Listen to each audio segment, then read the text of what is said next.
Hello, world. What separated your deep ball from everybody else? My deep ball, it has a little secret sauce to it, man. Never get too high, never get too low, but just keep moving. The whole story is Carlos never beat me in any kind of sports in high school.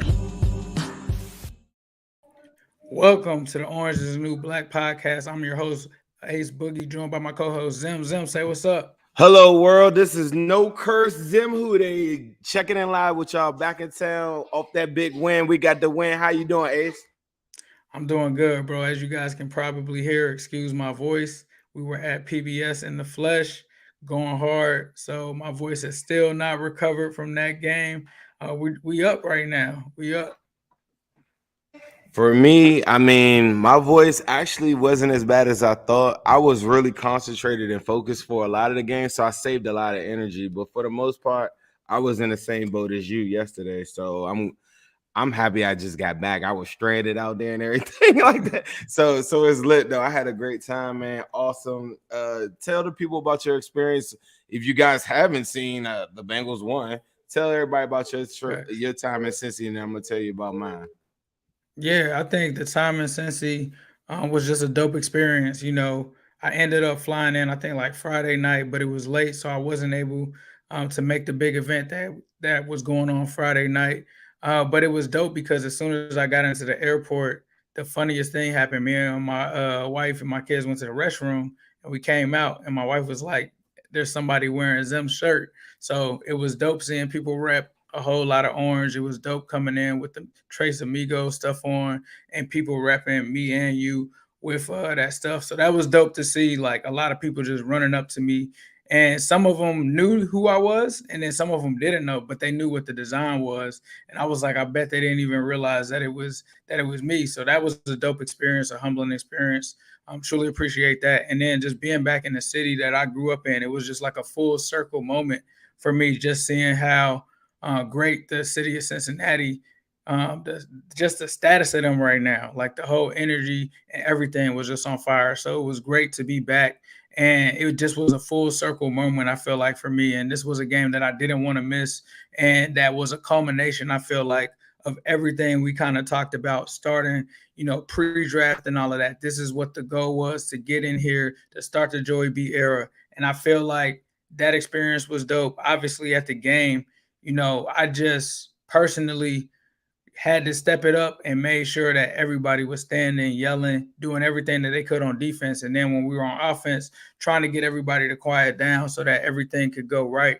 But I'm not going to lie, like, you guys did not hear much from me that night. And that is because after that Tyler Boyd touchdown on the Joey B scramble, I went crazy with fans that were in my section. And the next thing I know is, like, a couple plays after that, I tried to pull out my phone to do something, and I'm like, my phone is completely destroyed. The screen wouldn't cut on whatsoever. So I was slightly upset about that, right? But it couldn't take away from the moment. And if there was a way for me to break my phone, that's the best way to break my phone or my screen. So for me, that just spoke to the energy that we had the whole night. And then just watching Joey B come out, watching the energy on the sidelines, watching Chase dominate, and just being, in that first level like you were in, Zim, and being able to just see it up close and personal and take in the whole experience. And I just was in the mindset of, no matter what was going on from the beginning to the end, like, you kind of had some of those cynical Bengals fans like making comments, and I'm like, nah, we winning this. Like, I'm not even going to put that in the air or keep that energy in there. We're winning this game no matter what.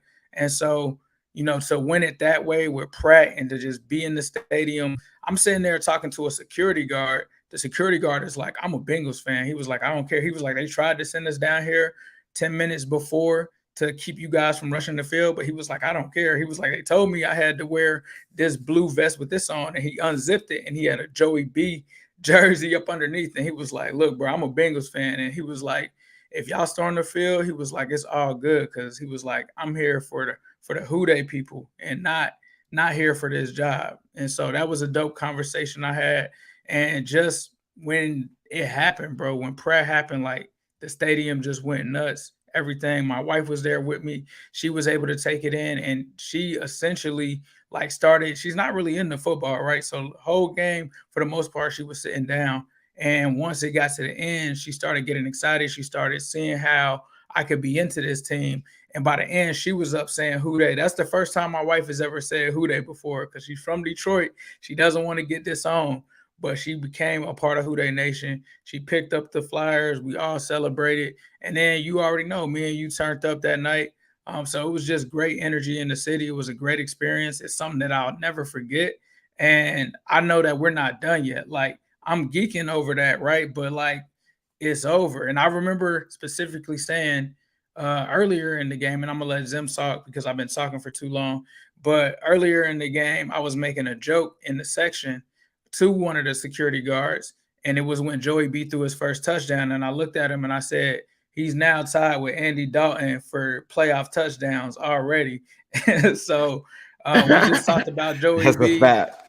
and everything, and was just tapped in with the city, bro. So I appreciate everybody that came up to me and gave compliments on the shirt. I know I didn't make the tailgate, that I had so many things going on, but I'm gonna definitely be turning up with y'all, and I'm gonna definitely be back in the city more frequently for sure.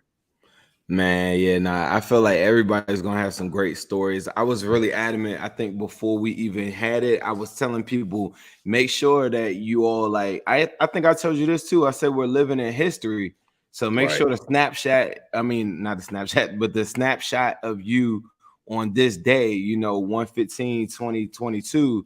You get you some good pictures because it's really part of history. And I think a couple people had told me like, man, I seen you on the jumbotron and stuff like that. And there's one dude sent me a picture or some stuff. So like, but let me rewind for a second. I come into town or whatever, everything's straight. I come straight into. I actually had enough time. I caught an earlier flight. Go straight to the what's the name of that bar? Holy Grail. So I go to Holy Grail. Everybody out there. Bengals Gym. Tony the Tiger. James Rapinoe's hosting it. Yaz is there. Everybody's there. Bengals Whitney. Bengals Captain. But more importantly, I know that everybody knows all those people. But from the second that I walked in that door, I never got a chance to walk like anywhere because everybody shows so much love, and I was really, really appreciative of that. And I think my wife, she's been with me to Bengals games before, but I think because this year's been so crazy for us, especially, I think it probably was. I don't know. I never asked her that. I don't know if it was different for her, but that's when I knew it hit me. When I walked in, everybody had on the design I make with the Reaper. There can only be one. I took pictures with that. A whole lot of orange. It was a couple Migos joints in there. Like as soon as I walked in. And that wasn't even our event. So I walk in, I do that, and I'm just taking pictures. Everybody, I didn't want to like updo James or whatever, but they were trying to get me on the mic. I didn't want to do that, so I just let them do that. But I was turning up. I will tell you this: I didn't pay for a whole entire drink. I don't think the whole weekend, and I damn sure ain't paid for one for Holy Grail. So shout out to that. A guy, I forgot his name, escapes me. He bought me a couple drinks. He was like, "Man, you have saved me." For so many games, I was not able to watch it, but I always caught you live. And he was like really, really happy. He was damn near like almost like in tears. He was like, bro, I cannot believe you're here. It's so many people that was like that. So the Holy Grail was a huge success. That was crazy. I'm really drunk then. I wake up, I get ready. Couple things probably didn't happen the way I thought it would happen, but I was like, you know what? I'm gonna cut all that stuff short. I went straight to the tailgate. Turned up again, everybody there. I mean, there were kids there that told me, they were like, Zim, you don't understand. Like, it's a cult at our school for you. And they like, bro, like everybody, like all of them made me take pictures. And everywhere I went, it was just like so much love. And I couldn't believe it because, we do this show and sometimes we look at like just pure views and stuff like that. But after just seeing this, I'm like, nah, like more people see this than what we think. Right, facts. And then I'm gonna tell you another thing that happened. The people, like you said, that didn't know us, or at least know me at like the tailgate, because everybody would be like taking pictures and stuff. It forced them to be like, who is this guy? Or what are y'all doing? Whatever. Like, I'm pretty sure like in the comments, you're about to see so many people say, bro, like, yeah, he was there. He was lit. I was turned like every single way, every time I could get. Got ready for the game. I wanted to make sure I caught everything. people I was around was super, super positive. It was no Raiders fans there at all. I really want to thank the people that was around me, because I was like, man, I don't want to be next to a bunch of people that's on that old Bengal stuff. And I gotta hand it to my wife. You said your wife would sit down. My wife never sat down. She stood the whole game, and that's different, because normally she goes to our game and reads a book. Right. But the energy was just too high. Like, it was just too high. And the people that are around me, like, we were like, there's a guy named Chad that I met. We were talking about all the plays and different things like that. And the great thing about it is, like, he was pointing out, like, man, look, they got to stop this. It was like we were so concentrated on winning, which is different than the pessimistic person that's like, oh, we're about to fail. Even on the winning drive, we're like, no, you got to stop this guy. You got to, like, and that's the energy I want people to say. It's like, don't think about, like, what has happened in the past, because today is today. And, like, like, my whole message this whole time, and we can get into the game, because I do want to recap some of the game. My whole message has always been this, is that these guys don't really know anything about whatever you're talking about. I talked to a lady, an older lady, like, in Saks. She doesn't really follow the Bengals that much. I had a great conversation with her. She was like, but they always do this. And I was like, listen, that's what they want you to think. Bengals have been to the playoffs 7 out of the last 13 years. And it ain't too many, like people like the Cowboys and stuff. What has it been, like 26 years or something? But so, like, there's a lot of narratives that get pushed around that people just pick and choose which one they want to run with. The Bengals, they didn't win a playoff game, but they have had highly successful seasons, more than 65-70% of the National Football League. And the fact that people talk to me and say, why are you a Bengals fan? I always hit them back with, why would I not be? Like, the other day, I was talking to the dude. It was something about the Browns. I was like, where your AJ Green at? Where's your Boomer Esiason? Where's your Ken Anderson? He had to go back 56 years and tell me about Jim Brown. Like, I got big players. I'm wearing an AJ Green. I got heroes that are living, that are right now here, like 30 something. Like 30 years old, still playing in the league. I got Hall of Famers just chilling outside playing in the snow, and Geno Atkins. You know what I'm saying? So, like, don't talk to me like I ain't been here. So that's a big point that I wanted to talk to everybody, that even that was a casual or diehard. Y'all can talk all that stuff about the Bengals don't do this or don't do that. It all came down to this. This is my favorite tweet that I think I had today. There was never a curse. I just let people keep on talking that stuff. There was never a curse. The only thing you were missing is number 9. And somebody in the comments was like, well, we had a number 9. No. That's not a number 9. That number 9 quit on you. So, like, I don't have to hate Carson or whatever like that. I don't have to feel no type of way, good, bad, whatever. If I saw him, I shake his hand. But he quit.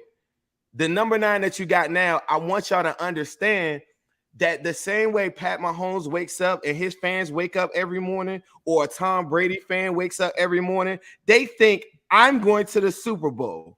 And if I don't go to the Super Bowl, that's a problem. The day that Joe Burrow was drafted, automatically playoffs for me. But I know that my thoughts and the way that I talk sometimes comes off real, like, aggressive sometimes. So if I would, like, yeah, of course we're going to go to playoffs. But on this show, I said, hey, every single time that somebody asked me, every time I did a show, I said, we go to the playoffs with a guy like Joe Burrow, it's an automatic win. Like, the first round, to me, that wasn't even a playoff game. But because I understand the 31 years and I understand everything like that, if you had number 9 playing quarterback in any of that time, you'd have been had a playoff win. Like, go look at Andy Dalton's stats. We say that so many times on this show. Playoff stats. Love them all you want. His playoff stats, I would argue some of them regular season stats is Baker Mayfield, like, where they're padded, super comfortable performance. You got a really good team. It did take it forward. We go to the draft, and what happens? They like, let's go get Penei Sewell, right? Cool, not a problem at all. But when you went with Dalton to the playoffs, which you had a top 5 line every single time, but yet I go on the internet. Amazing coaching staff. Amazing coaching staff, legendary coaching staff, and you had a top 5 offensive line every single time, and you failed. And then I still wake up to people every day in my life telling me, yeah, well, I can't wait till they fix the line. When y'all gonna wake up? This is happening. People are talking to me today about, like, what we gonna do in the offseason. Hey, we got a ball game on Saturday to go to the AFC Championship. let's talk Forget about the the game. offseason. I was holding that in a little bit because I know sometimes I do say some stuff and people are like, you gotta chill. I get it, whatever. But to me, that We wasn't say even what we believe. that We was say what we automatic. believe in. On God, anybody you can ask Ace. I didn't sit on the show everything.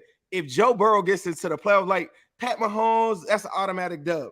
Aaron Rodgers, automatic dub. You not like it could happen, but very rarely are you going to lose in the first round of playoffs. And with Joe Burrow, you're going to playoffs every year. And if you think different, then you're not a fan of you're not watching this. This dude went crazy. This is a weak game for him. 250, right? 72%. I went and looked his adjusted pass percentage in that game. If you take away the 4 drops, I think 2 was whatever, 89%. You want to tell me you don't want to put the ball in Joey B hands and I could cook? 89%. Show me a quarterback in the end. Show me a quarterback playing right now. You can talk to me about Josh Allen. You can talk to me about Pat Mahomes. I saw first quarter Pat Mahomes against the Steelers last night. He wasn't Joe Burrow. You can talk to me about anything. If you wake up today feeling like you have doubt and you think that you don't have a chance to win a Super Bowl, I don't know what you're doing. I don't know what you're watching. This dude just threw 89%. Like if you take away the drop catches and all of that and then the unsportsmanlike when they hit him or whatever like that. Right. I'm sorry I went really long, but I had to get that off my chest because I was on a plane just thinking like I don't think people still understand, and I think the only way I could show you is if the Bengals win a Super Bowl. But let's start talking about this game. What do you love about this game more than anything, or what do you want to express about this game more than anything? I'm gonna get right into that. It's some people that then showed us some love on Super Chat, so I'm gonna go and answer these, and then I'll get into my thoughts on the game. Vague Guy for $5 says only 6 points in the second half and not touchdowns, but we still won. A miracle in Cincinnati. Houday. We got another one from Vape Guy again. After that, this team is far more than just a playoff win. I agree completely. 6 points in the second half won't cut it in Tennessee, but we will be great. Houday and beat the Titans. I don't think you really think that this team is only going to score 6 points in the second half? Nah, there's no way. Not with number 9, not with the Migos. My man TJ Patterson with a super chat of $31 for the 31 years. Houday, let's go. Appreciate that, TJ. Appreciate you. Craig, the tech guy. TJ, throw us another question. Just throw a question in the chat. I'm gonna answer it for you, my brother. Yeah, we got you. Craig, the tech guy for $3 says, "Congrats, fellas." Houday. We got Iron Man with $10 for the culture. Mad appreciation for y'all, fam. I'm definitely at the next meetup to catch both of y'all. Much love, fam. Super Bowl or bust. Houday. That's the energy that we need up in there. That's what the standard is. Now that's a tall task. All right, now let me pump my brakes a little bit in this. We are ahead of the ahead of the chains as far as like the plan goes, right? But once you're here, it's like why not us? And you got to be thinking Super Bowl, but you got to take it one game at a time. So it's why not us like all day. And I get it, but at the same time, winning a Super Bowl is one of the hardest championships in all professional sports, in my opinion. Facts. So. But I want to temper it by saying that I just think that when Aaron Rodgers fans or Packers are like they're thinking Super Bowl, like me winning that playoff game, I just I wanted the game to go by and people enjoy it. Yeah. I get what you're saying. So like Super Bowl or bust for this season. I wouldn't say that, but for me, if you look at the competition and what's in front of us and how open it is, I wouldn't call it a bust because it's already a successful season. It's a second, but I know he was just turned up, and I appreciate that, my guy. But I just think like now that you're here, it's like let's look around. Who could beat us? I don't have to beat everybody. You know what I'm saying? I don't have to beat Aaron Rodgers and Tom Brady and Matthew Stafford, and I don't have to. I only have to beat one of those guys. So Nah, I'm with you. I'm gonna get through a couple of more of these, and then guys, we're gonna take a break from the super chats, get into the game, and then get back to them. Vape Guy says, and I think this is John from Kentucky. Me and my son watched the game from Riverfront Pizza in Covington. Then we drove across the bridge after we won, honking the horn all night. Houday, appreciate that, John. Zeman Ace, this is from HMWT. Y'all have gave me so much more confidence in this team. Burrow babies for life. We're going all the way. Yes, Sirski. We got Sox here. Fun fact: Joe Burrow tied Andy Dalton in playoff TDs on the Bengals' first drive. That's facts. We got another one from Dislocation. Not gonna lie, Hakeem Adeniji played well on the line. Playoffs are different than the regular game. Was there? It was amazing. It for sure was amazing. So, with that said, I got through all the super chats. From my Appreciate perspective that. on the game, when this first started earlier in the week, everybody was talking about it's gonna be tumultuous weather conditions. It's going to be crazy. We're going to have to run the ball and all of that. And I was glad to see by the time the end of the week turned around, we really had similar conditions to how it was in the Chiefs game, essentially. So that let me know we were still going to be able to throw the ball essentially in that game. And the way that they came out and how they executed it with just going to Uno and just passing and marrying the pass with the run, I think really set the tone early. And I feel like this was a team that came out. They knew they had to take care of business. They were able to do that. They played with energy. Joey B was on point all game. It's just like, and even when you look at him at the end of the press conference, it's like this is nothing. Like this is Joey B. This is the man that won the Heisman and ran through the gauntlet. And the way this team played with the energy. Tyler Boyd catching that touchdown, him celebrating up in there with the fans. The way that Zach made his decisions throughout the game, the way that they went and did their thing. And it seemed like from being there, the defense was playing well, and it just seemed like somehow the Raiders were able to get a guy open or somehow, and they would get something. And, like I said, when Pratt made that interception at the end of the game, it was amazing. And I felt like there was another play with Mike Hilton where he probably could have had a pick too. And I just think that it was a team win. I don't think that, one particular person, CJ Uzama, we talk about the why not. He had a big game, like just everything that went into this, the fans just being there, like how loud we were, like it was just a Cincinnati win from my perspective. So I would love to get into more X's and O's and all of that. But honestly, the energy I'm on is the energy that Joey B is on. It's like, yeah, we should have won this game. And we already looking at our next opponent. And when we talk about, I said, look at Andy Dalton's playoff stats, just so you know I'm not a hater. Go look at Ryan Tannehill's playoff stats. Go look at them 4 games where he's 2-2, and look how he only threw for 100 and something yards last year in that playoff game. And has really only averaged that for real in most of his playoff games, really like 100 yards a game. And so my mind, and Zim will tell you, put some pressure on him. This is what I wanted to happen. I wanted us to be in this position to where we're going to Tennessee this week because I feel like that's the best path for us to go to the Super Bowl. You might not have caught it. I feel like I caught it, and Zim, I might not have caught this the right way. But when you said I don't have to play Aaron Rodgers, Pat Mahomes, and all of that, they got to take each other out on the other side of the bracket. I got to take out? Derek Carr and Ryan Tannehill. I'm taking number 9 all day with those odds. And then after that, all you gotta do is Pat or Josh, one of them. Josh. It's not like like I think a lot of people be like they look at all this, and I'm like, nah, you just gotta be, these guys. Right. So shout out to the staff. Shout out to Zach. I mean, him going out to the city, hanging with the people, giving the fans game balls, bro. Like, yeah, like we all the way in on Zach. No Zach slander will be tolerated. No Jamar Chase slander will be tolerated. No Joe Burrow slander will be tolerated. No Migos, Tyler Boyd, T. Higgins slander will be tolerated. No defensive slander will be tolerated. We in. But obviously, the big thing that comes out of the game, I got to mention this, is we have the injuries at the end. So that is potential cause for concern because you lost Larry Ogunjobi in the game. You lost Trey Hendrickson in the game. Obviously, you need those guys.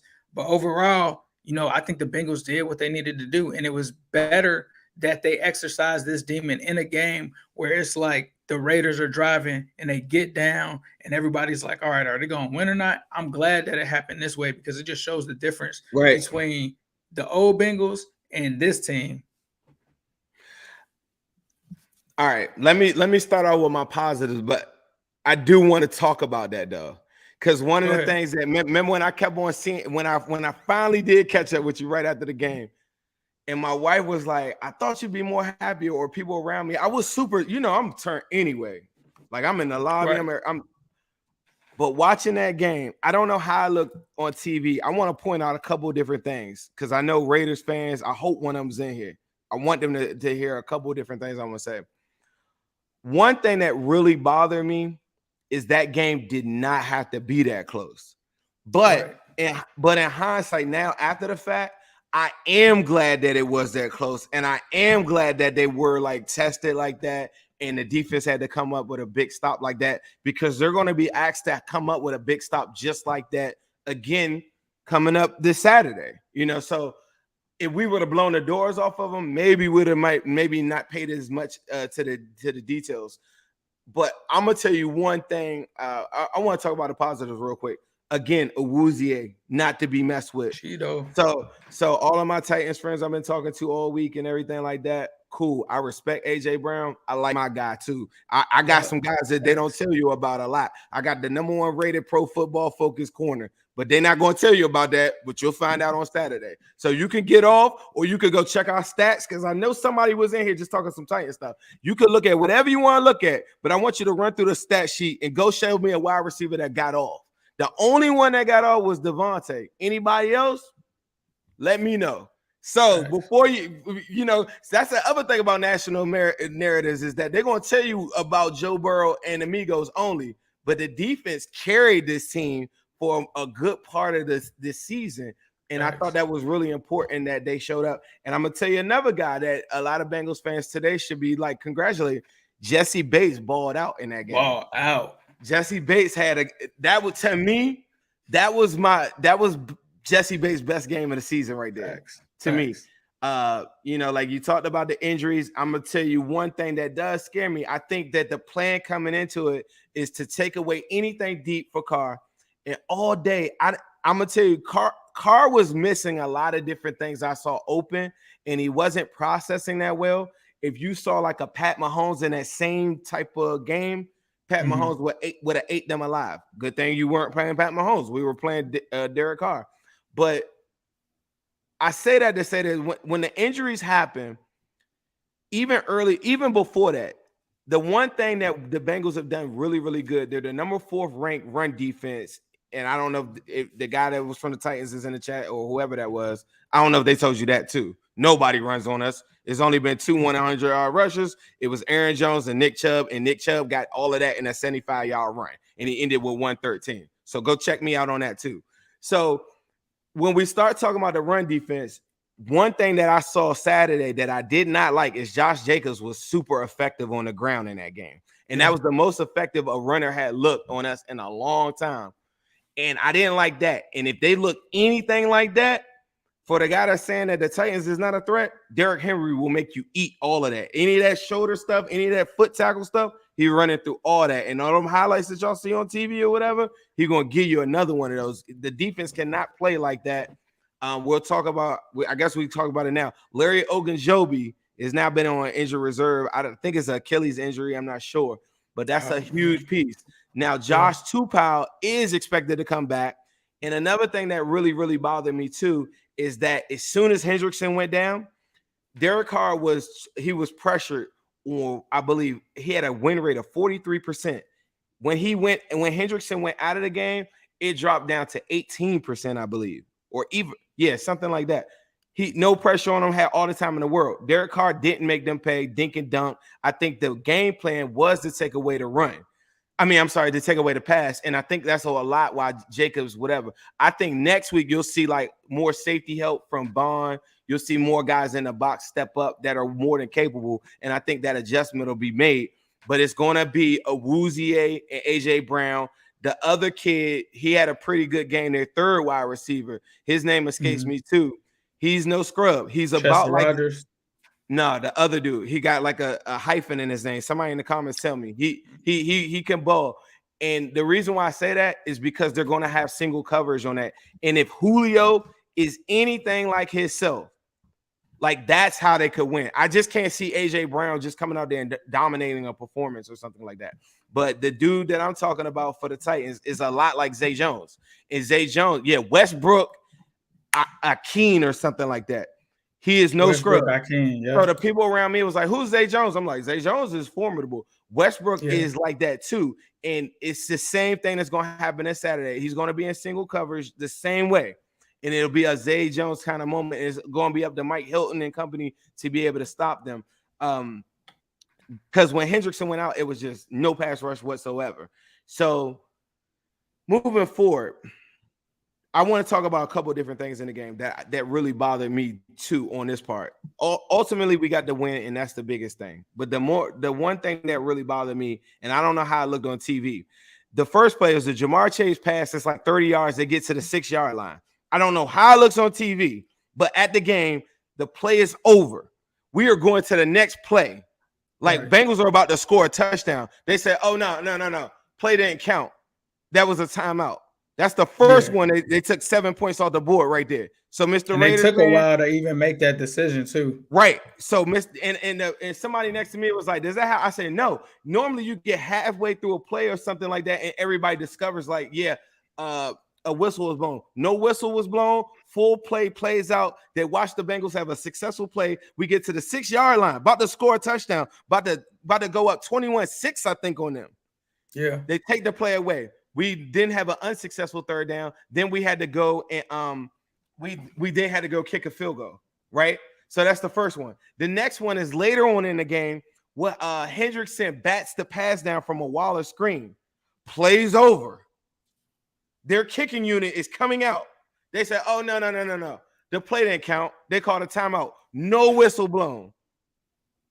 So anybody talking to me about calls, you better talk to me nice. Talk to me about that. Start with me right there. That's 14 points I just outlined right there. And I'm telling you how it looked like at the game.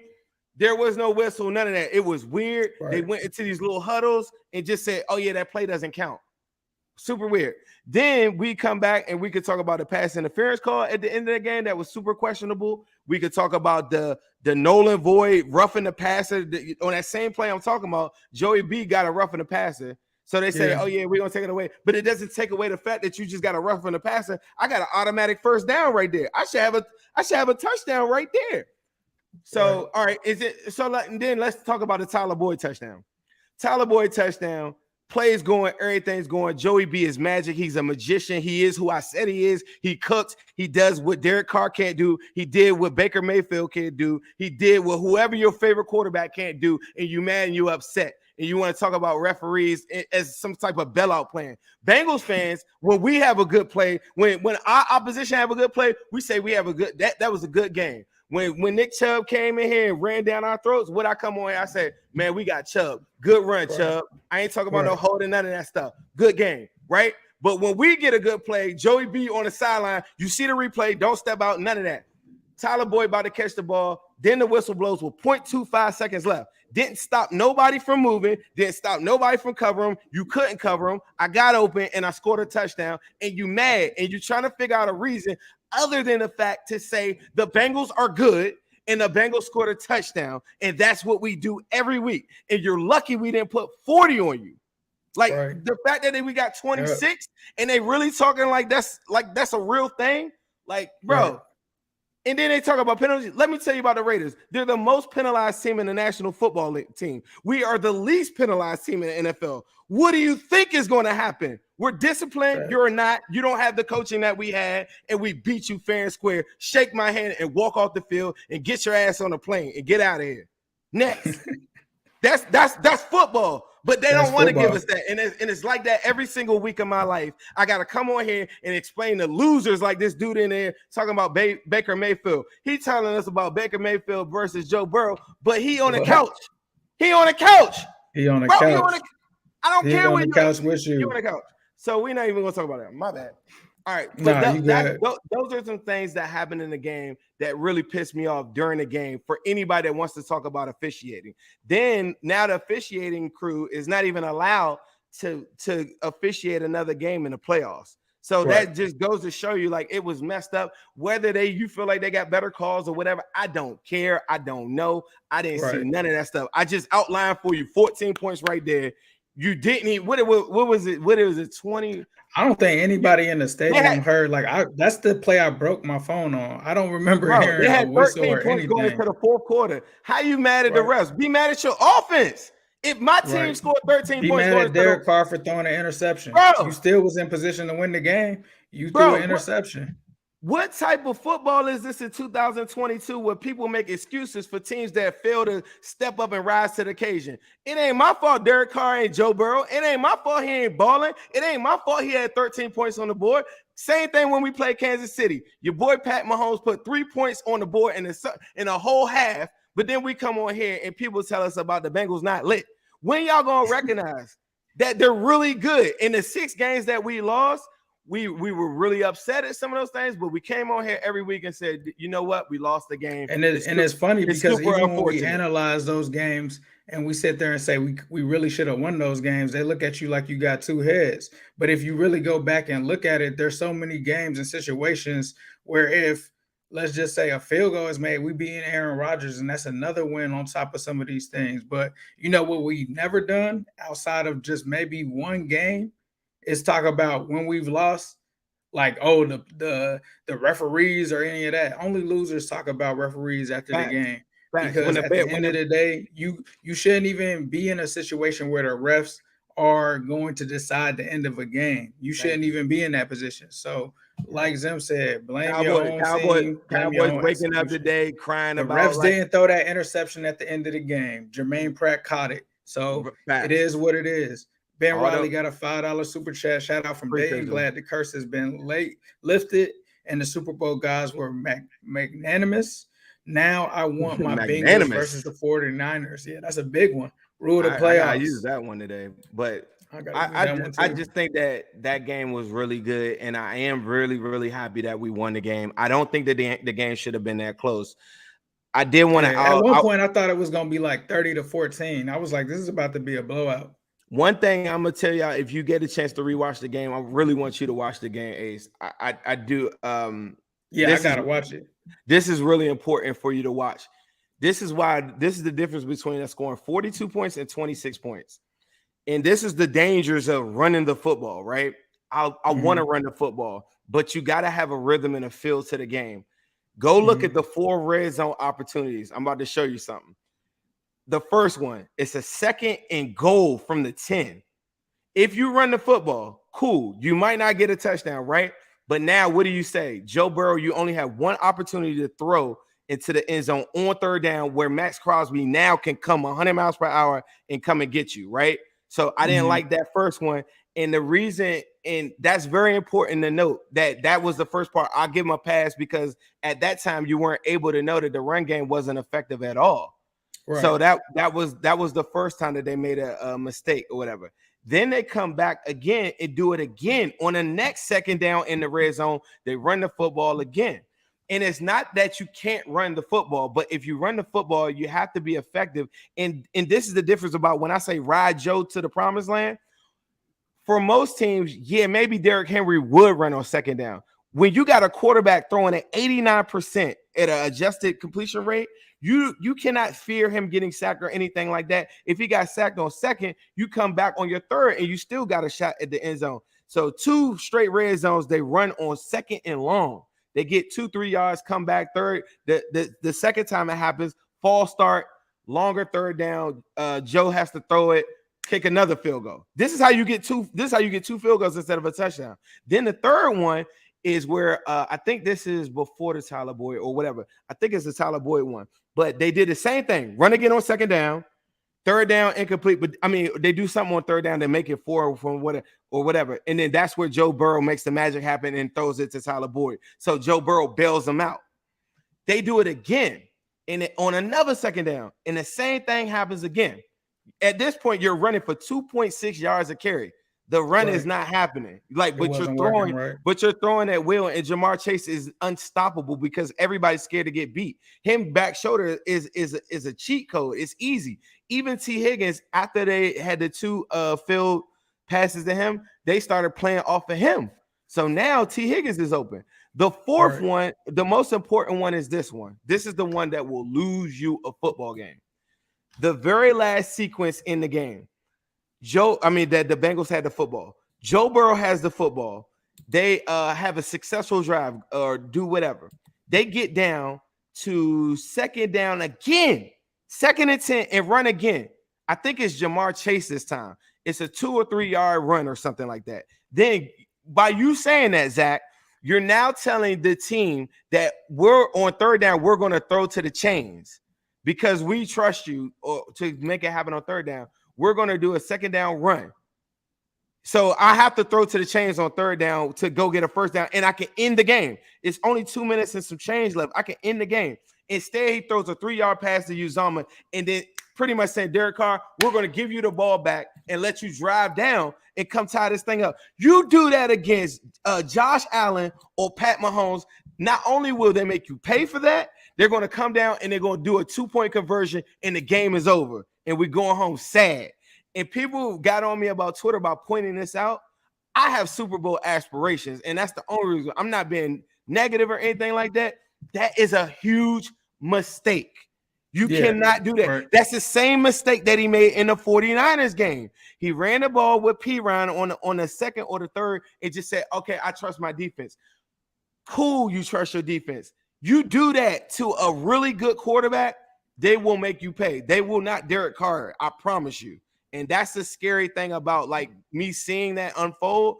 They didn't have to drive down that field and make it a game like that. All he had to do was throw on a second down, even if it's a short pass to Jamar Chase or even a third down pass to Uzomah. He could have do that on second down. Then you come back on third down and get it. And people say, well, what if the pass is incomplete? Joe Burrow is throwing at 70-something% completion rate. Your odds of making passes are now higher than runs. You have the hottest quarterback in football right now in AFC and NFC is now a Cincinnati Bengal. So for you to say that right now is silly. Like, so that was my takeaway from that. That's my one. It's not a knock on Zach. That's not all Zach, because they also had to execute on those same run plays that he's calling. But I just disagree with running at those spots. That's a field part of the game. If you do that against a really good team, like a Pat Mahomes, and he gets the ball back. When we went to Kansas City, we didn't give him the ball back. See the difference? If you give him the ball back, he going for 2. He going to drive the field. Pratt ain't getting no pick, and he going to score, and there's a 2-point conversion, and you're going home sad. I promise you. Don't give them that opportunity.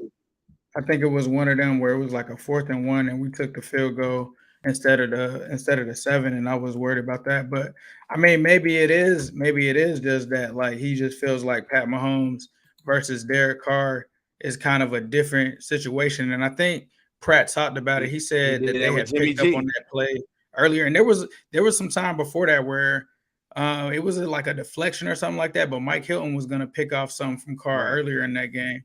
And so, yeah, I completely agree with you. If you do that in a situation with an Aaron Rodgers or something like that, you have to watch out for stuff like that. He did it to Jimmy G, and Jimmy G made you pay.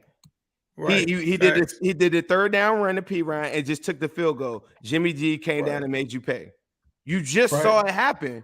Like literally, anybody that's making that seem like that's just a small thing, like no, you got to ride Joe Burrow's arm. That doesn't mean throw the whole football game, but in a spot like that, he has to throw the football. But think about this too, Zim. Think about this too, because I heard some people in my section talking about this. Remember when the Raiders could have went for 7, but they just took the field goal? That was a bad decision, I feel like, by their coaching staff in that situation as well, with, taking a conservative approach, and it ended up costing them the game as well. Like a lot of people were like, why are they kicking the field goal right now? They need 10 points. And so a lot of people were like, they probably should have tried to get their 7 then, because but if you don't think about it, if you don't get your 7 right there, though, the game is. I mean, if you don't get anything, the game is over too. That's the argument. It is over, but if they would have got the 7, let's just say hypothetically, then at the end of the game, you're not worried about Carr, throwing that interception, because you're in a range where you could just kick the field goal to go to OT. So a lot of people in my section, when they decided to do that, a lot of people were scratching their heads like, why aren't they going for this? Right. But yeah, you're right. Those situations in situational football, you got to make the right decision. This whole concept of coming into a game and saying, we got to run the football. Yes, you have to run the football in every single game.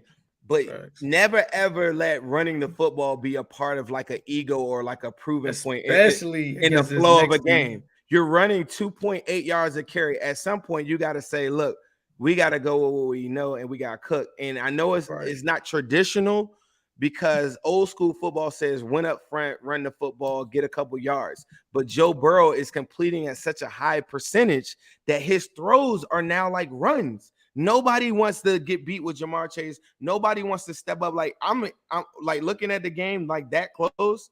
I'm like behind the bench, everybody. Like I'm right there. You can't. You just can't. You cannot do that. You can't. If you do that to a good team, you will lose. And then y'all be talking about some stupid curses again. Like, no, you made the same mistake in the Packers game. You made the same mistake in the 49ers game, and you almost did it again. Like, hello, that's not a curse. Like, wake up. Nah, that's facts. That's facts. So let me get to some more of these super chats. One more win, and we in the AFC Championship game. Bro, this is so crazy to think about. Houday, that's from LeVar Hollis, a long time supporter of the show, friend of the show. Iron Man for $10 is not just smoke, fellas. We should have won. Chicago Jets, San Francisco, Green Bay. We are a few plays away right now from being the number 1 seed, in my opinion. I think we are a couple of O-line away from being Super Bowl contenders. I think we're Super Bowl contenders right now. We Super Bowl contenders right now. So I had to disagree on that one slightly. Houday Dre for $5 says Burrow is playing better than any quarterback in the league. Period. This is a special season. Take it. Yeah, they just came out with the stat where he's had like the highest QBR or whatever it is for a 5-game stretch. Over, I think the last person, it might have been Joe Montana. I might have had that incorrect, but It was a long time ago, bro. Joey B is definitely playing at an elite level now. So somebody said Joe Burrow had somebody in the comments. This is one of our ops. He's talking about Joe Burrow had an average game. Where were you? Average game. This 2022. Tell me you haven't seen the football game. I maybe look at a stat sheet and say, oh, Joe Burrow threw for 244. He threw for 72% pushing the ball down the field. This ain't no Tom Brady dink and dunk down the field, 5 yards. Ben Roethlisberger, this dude is throwing 20-yard bombs like at will. Nobody's throwing like that. That's not an average game. He had a Pro Football Focus grade of 90. He's in the blue. Whoever your favorite quarterback is not in the blue. like we're doing not this. In the blue. For his last 4 games, he hasn't thrown a pick. I think, bro. I don't want to say let's just keep it a buck now. What? Joey B is the number 1 PFF graded quarterback for a reason. Not because PFF is located in Cincinnati. Cut the tape on. Look at the performances. Look at everything going on. Because if you actually saw that game instead of looking at a box score, you would see some of the throws and the plays that he made in that game. You want to know who had that average game? Derek Carr. Because Derek Carr didn't take one shot down the field to put his self in harm's way because he was scared to win, and he didn't have the tools in his woodshed to make it happen. That's the epitome of an average game. A quarterback that's not willing to let his nuts hang. Joe Burrow lets him hang every Sunday, every Saturday, and that's how you win in the NFL. Derek Carr, I like Derek Carr, but he didn't do enough on Saturday to go win that football game. And I don't even limit it to the last drive. I knew he was going to drive. Derek Carr is a gamer, but throughout that game, he missed many opportunities. He had guys fell on him too because Deshaun Jackson dropped a big third down. So it goes both ways too. But I don't think if you're looking at yards per throw or anything like that, I don't remember a pass that he threw beyond 12 or 14 yards for real. There's nothing he did. In contrast, Joe Burrow's pushing the ball down the field throughout the whole game. The T. Higgins drops or whatever, the 2, and then the Jamar Chase underthrow was his only bad throw. The Jamar Chase underthrow one is 6.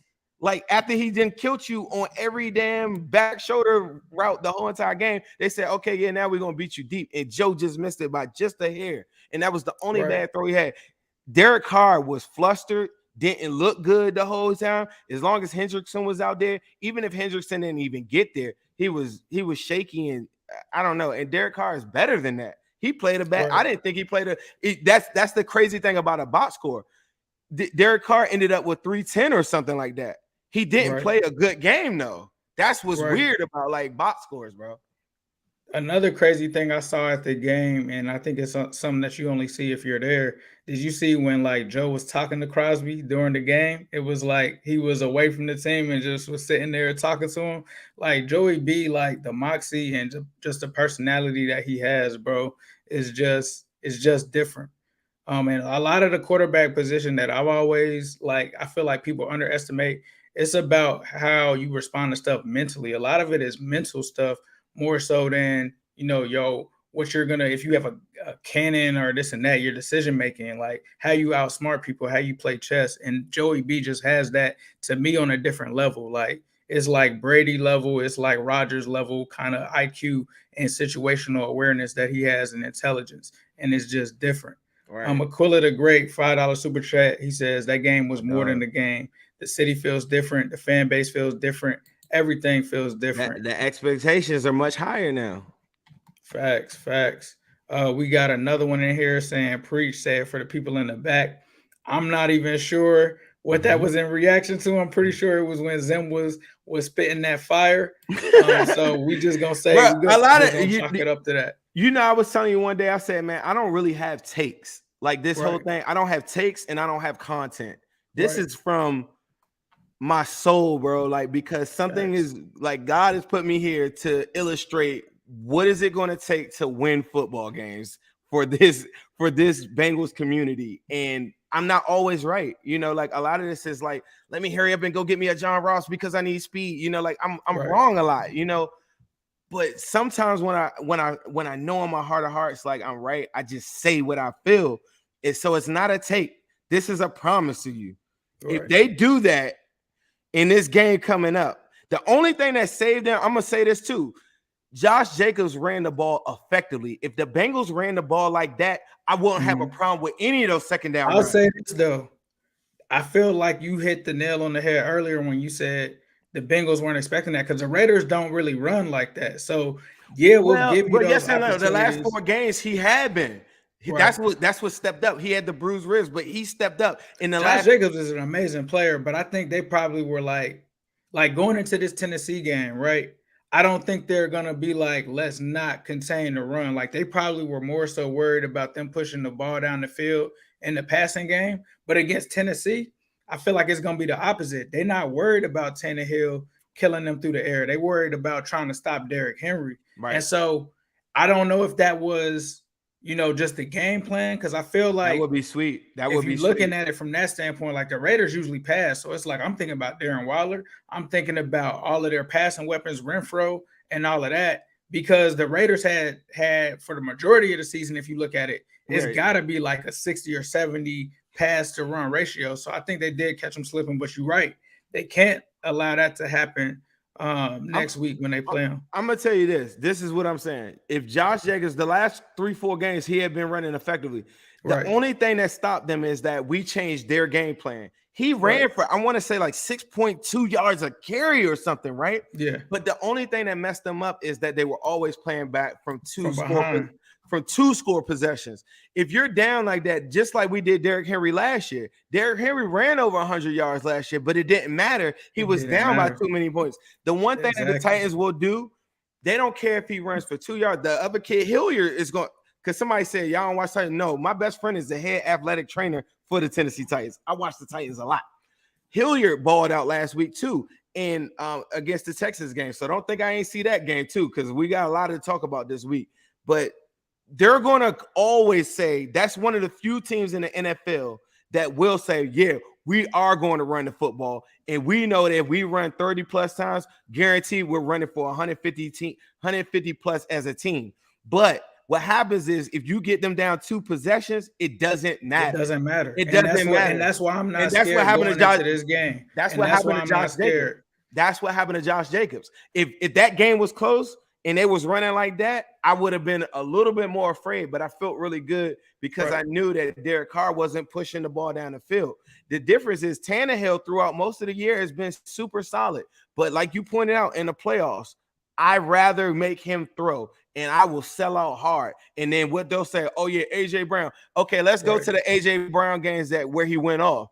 Those are games where he just manhandled, jump balled up dudes or whatever. We got Trey Flowers of the world that can kind of,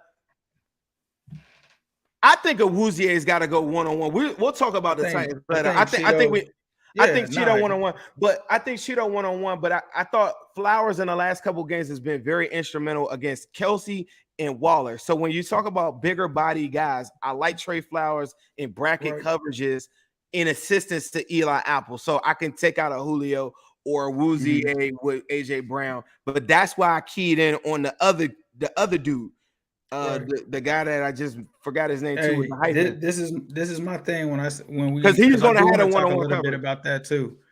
If he's got to beat you in this game and AJ Brown's on lock, he can have whatever he wants. Like honestly, like I'm gonna just keep it a buck. Like if AJ Brown is the one that gets all of the targets. He's got 100 targets. The next guy that's closer to him, which is that guy you're talking about, he only has 53 targets in their entire offense. So if you take AJ Brown out of this whole game, I would let Julio and them get whatever they want. But here's the other thing. If we want to talk about takes, I've been saying this the whole time. This is something that I believe in. This is going to be Joe Burrow versus Andy Dalton. That is the type of player that Ryan Tannehill is. He's going to do amazing in the regular season. But at the end of the day, when you get him in the playoffs, you got to have all of these things in place for him to be able to be effective. He's got to play with a lead. He's got to be able to rely on his run game once he gets that lead. He's got to try to play mistake-free football, and he can't get into a shootout with anybody. You've seen that with Ryan Tannehill. We've seen that with Andy Dalton. And this is the thing with the Bengals that's different. We can talk about A.J. Brown, this and that, and all of that. Yeah, he's missed some games, but the dude only had 800 yards. I got a rookie by the name of Jamar Chase that, just set the record? To me, him and A.J. Brown are on the same level. So what are you saying to me? We talk about this other dude. We can talk about Julio Jones. Much respect to Julio Jones. Right now, at his age, I'm taking T. Higgins over Julio Jones. And then we get to your third receiver. I don't even know what his name is. He's a great player. I'm not hating on him. He only had 400 yards. But guess what? My third receiver had 900 yards in Tyler Boyd, and he's an established veteran that can kill you all over the middle. And here's the other thing. We do this every week. The Titans, y'all have a great run defense, right? That's cool. We don't have to run on y'all because we got the Migos, and your pass defense isn't as good as your run defense. And guess what? We also are one of the most explosive offenses in the NFL. So, yeah, you can do your whole run thing, and then two plays, Jamar Chase is already down the field for a touchdown like that. And that's why I feel like we can take it to them. That's the one thing I do like, the fact that game got tighter with that Raiders game. But I outlined for everybody, that's the difference between us scoring 40-something like when we played the Steelers, Ravens. Go look at our scores, because there's some people that's in here that's probably thinking like that I think are Titans fans, or they're just ops from Browns or whatever. Go look at when we win. We 40 boys up. We 40 you up. Like we're not. I don't know what they told you about on Sports Center. We 40 people up every week. We're not the Texans. We're not the Texans. You're gonna have to bring. They be like, y'all lost to the Jets. Yeah, we put 30-something on them in the process, even in our losses. So, like, whatever y'all thinking y'all seen, you ain't seen Joe Burrow. And I know it's crazy to say, because this is really his first official year. This is another thing. Let's congratulate this. Let's celebrate the fact that this is Jamar Chase's first game in the playoffs. Right. This is Joe Burrow's first game in the playoffs. As much as I love Ocho Cinco, as much as I love AJ Green, that's the GOAT for life or whatever. Facts. They ain't come out first game like that. And if that's the first game and T. Higgins didn't even get heated up, T. Higgins didn't even because Titans, y'all had a hard time with the Steelers. I seen your games. I seen some stuff that happened to y'all throughout this year or whatever. We ain't really had no hard time on none of our losses. The only team that blew us out was the Browns, and I'll take that on the chin. We made some mistakes earlier. They beat us. Right. Show me somebody else that whooped us. Y'all got whooped by the Chiefs. I mean, I'm sorry. They whooped the Chiefs, but they got they took some beatings earlier in the season, whatever. So all I know is this. Yeah, and the Jets beat the Titans. I'm tripping. But aside from that, it's not even really about that. For me, it's about, if we're balanced and we could run more effectively in this game, it's going to go a long way. Now, I can't in this game, bro. I'm going to tell you that. I don't even want to run with them being a top 5 run defense. I don't even want to run in this game because I'm going to kill them again in the air. This is the one thing that makes me excited about the game. Now, Jeffrey Simmons is not a household name for the average fan. Right. Jeffrey Simmons is one of the best 3-tech in the entire National Football League. But we saw Chris Jones like that a couple of weeks ago. Joey B, he got 1 or 2 sacks on Joey B, and that's going to happen. So up the middle, I don't like the pressure, but Joey's moving so good in the pocket right now. People talked about Bud Dupree. He's as old as a dinosaur. They don't worry about him. Worry about Harold Landry. I'm gonna get y'all hip to people all week because I watched the Titans, so I know. But if you get up on the Titans, bro, I promise you, I was telling my man this. They've never seen Joey B. You cannot look at the box score on him, bro. Like if it's important, if it's any important throw, like how he hit Tyler Boyd in the back of the end zone, he does that every week.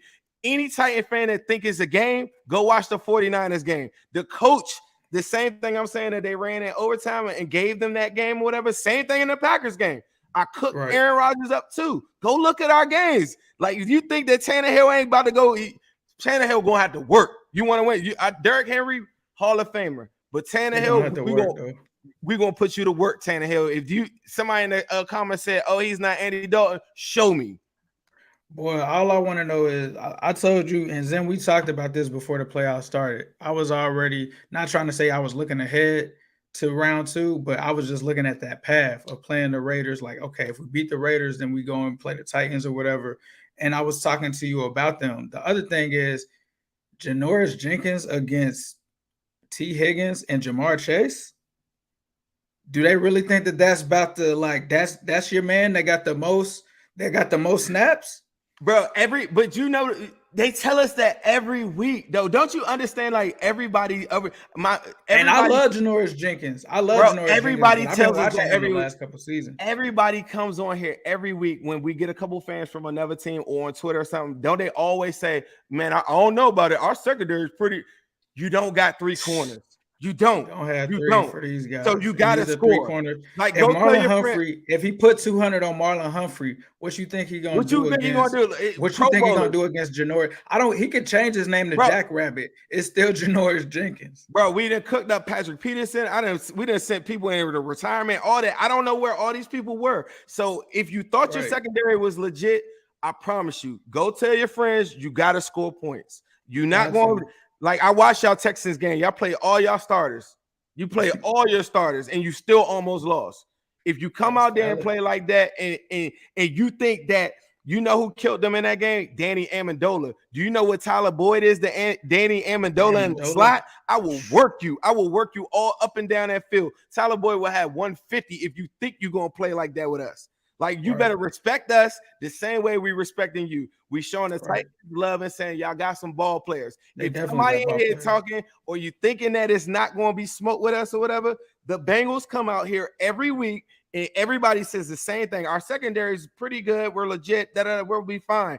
And they get cooked every single time. And the only games that they don't get cooked, Mixon ran for like 130, 150. Like those people think that they're gonna come out and they take the defense for granted. And if you've been watching us, you know what's been going on. When the offense was inconsistent, the defense was on the field majority of the time. So the defense will have stops. It's just that the offense will come out and punt and stuff like that, or we'd have a turnover and stuff like that. But when they both click in on all cylinders, it's over. Go watch that Chargers game. Go watch the Chargers game. We made mistakes early. Put ourselves in a 22-point hole. Came back and scorched them up. And had Herbert shook. What you think Tannehill about to do? So go tell your friends you better score some points. We not playing around. This is Joey B time. I didn't come here for no playoff win. I came here with Super Bowl aspirations, but I'm taking it one game at a time, and you in the way. And all that stuff they talking about, like, oh yeah, like man, the Titans score or whatever. Like, all right, bet. Well, we scored too. Right. That's all I'm saying. Let's go into now. This is a recipe for the Titans too. Ogunjobi's out, season in their IR, major blow. Right. Josh Tupou is scheduled to come back. Trey Hendrickson should be out of concussion protocol. At the game, I don't know if you saw this. I told people on Twitter, I was saying this. Trey Hendrickson was holding his back the whole entire time. On his last series before he went out, I was sitting right behind him. He was the last person to walk off the field. He was holding his lower back. He went to the bench. He said a prayer, and I never saw him again for the rest of the thing. So I'm hoping it's just concussion protocol stuff. Mm-hmm. But that was the last time that I saw him. But hopefully we can get back. It sucks that the game is on Saturday because if it was on Sunday, it almost be 100% chance I think he'd be out of it. No, that's facts. We're gonna get through some of these super chats and then we're gonna wrap up. But we appreciate all the love. Please be sure to subscribe to Zim Huday's YouTube channel. Subscribe to New Stripe City as well with my channel. Make sure that you follow Zim on Instagram at Zim_Huday. You can follow me at New Stripe City. If you're looking for Migos shirts, if you're looking for a whole lot of orange, you can find a whole lot of orange and all of Zim's t-shirts on ZimHuday.com. You can find my t-shirts with the Trace Migos on newstripecity.com. I know people are putting in orders. We caught back up. It should be good, but you got to get it in and you got to act fast because OTO Supply is looking out for us. And then also Midwest Best Barbecue is looking out for us. And Zim, you stopped by this past weekend. Just talk a little bit about your experience there. Man, I'm gonna tell you this. I walked away. I ate like a king. The owner Tim and his wife Nicole, amazing, beautiful couple. I love Midwest Best Barbecue, and I'm saying this from my heart. This is just straight up best chicken wings I've ever had in my life. Some of the best brisket I've ever had in my life. Yeah. And I'm gonna tell you the realest thing. And I told my wife this when I left this. I said, there's nowhere in my city where I could order chicken wings that go onto like the parchment paper, you know, like that little plate, the clear paper. You sit the wings and stuff, and you pick it up, and you be like, all this grease. It's so clean. Everything is cooked so clean, and everything is just like the string beans is like Thanksgiving, bro. Like everything is lit. Please do yourself a favor and go to Midwest Barbecue this week coming up, because everybody's going to be ordering food. Get your tailgate packages and stuff like that early too. You could call in, place it, pre-order it. They'll have everything ready for you. But on that Sunday, it's going to be so crowded. They ran out of wings. Yeah, on this they got the Sunday. Uno now too, the Louisiana driver up. Bro, I just came back and ate. I ate it. I had my little bit of leftovers or whatever. I ate it for breakfast when I came back off the plane. I'm talking about, bro. I swear to goodness, I gotta call them. Like, we gotta get one of them joints here. If y'all don't know, I'm in DC. I know it's a lot of our ops in here today, which is amazing. I appreciate y'all supporting. Make sure all of our ops, even if you never seen us before, please make sure you give us a thumbs up. Please make sure you comment on all of our YouTube posts. When this thing ends, I know you guys are active in the chat. Please make sure y'all comment on the page. Just say Huday, say anything. But make sure, like Ace said, newstripecity.com, zimhuday.com, and please make sure you comment and like and subscribe to the YouTube, because we're gonna have some good stuff for you this week, though. We're gonna go in, we're gonna break down some Titan stuff. We're gonna go into Jeffrey Simmons. I already got some plays cut up.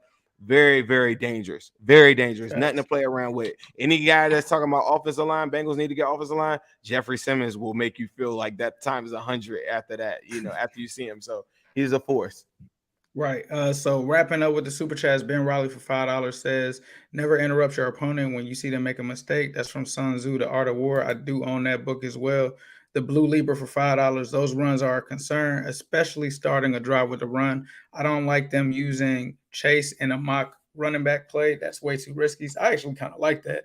I like that when they throw the I like it in the playoffs. I like it in the playoffs. I don't know if you saw his press conference. He said, man, it is a little different getting hit by linebackers. He did say that. But, it's effective and it's go time. I watched the Cowboys yesterday. They had CD Lamb returning kicks and everything like that. It's go time. It's either when you win or you go home, and I ain't got no time to be scared about injuries or what you thinking, whatever. If the run worked, that fourth down run, that toss to Chase, beautiful. Right. Beautiful play call.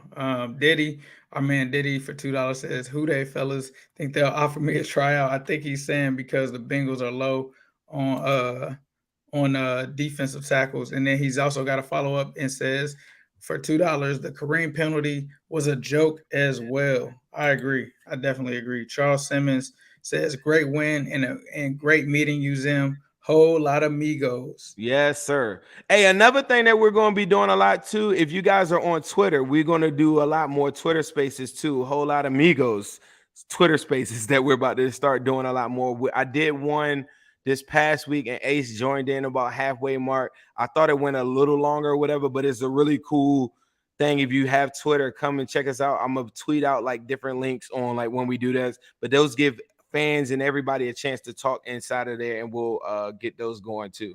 Yeah, facts. Huday Dre for $5. Burrow's fired. Too many weapons. Titans gonna focus on Uno, and T gonna go off. It's too much. Henry can't keep up with them in a track meet with the Migos. Exactly. Iron Man said, to be clear, fam, we definitely are Super Bowl contenders now. I'm just saying we shore up a few offensive line positions, it's over for the league. We reduce facts. the sacks, it's 50+. Yeah, Facts. it could be a dynasty if we Right. get the line. And I always told them that if they Right. ever get the line for Joe Burrow, Right. it's a wrap. But we got could the do it weapons now. We got the we for sure. I'm focused on Saturday, but that is a great point. This all season, it's a wrap. Anybody telling you anything different, like, oh, this is a drop in the pan, they haven't seen Joe Burrow play, and they probably only saw it like maybe like a Browns fan, and we didn't win the game, right? And then Joe Burrow didn't play the second time. But if you watch them, especially that 49ers game, he's unstoppable with the offensive line. Whoo! Yes, sir. It's nasty. Kyle McIntosh, dude. First off, who day, all day, every day. Second, Zim, that was me up in the club yelling at you. Lastly, we shut the Titans down last year. Their fans keep making excuses. I told Zim that too. When Zim first hit me, I said, we whooped them last year, or we beat them last year, and we got way more weapons now. We're a way better team than we was last year. Right. Diddy says, happy for Gio, first playoff win. Hope AJ gets one. Yeah, so shout out to AJ Green tonight. Good luck to him. Sure. Definitely the GOAT. They're capable of it. I wish they had D Hop. It'd be a lot, but Right. Facts. Well, thank you guys for coming out and supporting the Orange is the New Black podcast. And of course, Zim, we got to end this with a yes. Sirski. 31 years later. Hello, world. What separated your deep ball from everybody else? My deep ball, it has a little secret sauce to it, man. Never get too high, never get too low, but just keep moving. The whole story is Carlos never beat me in any kind of sports in high school.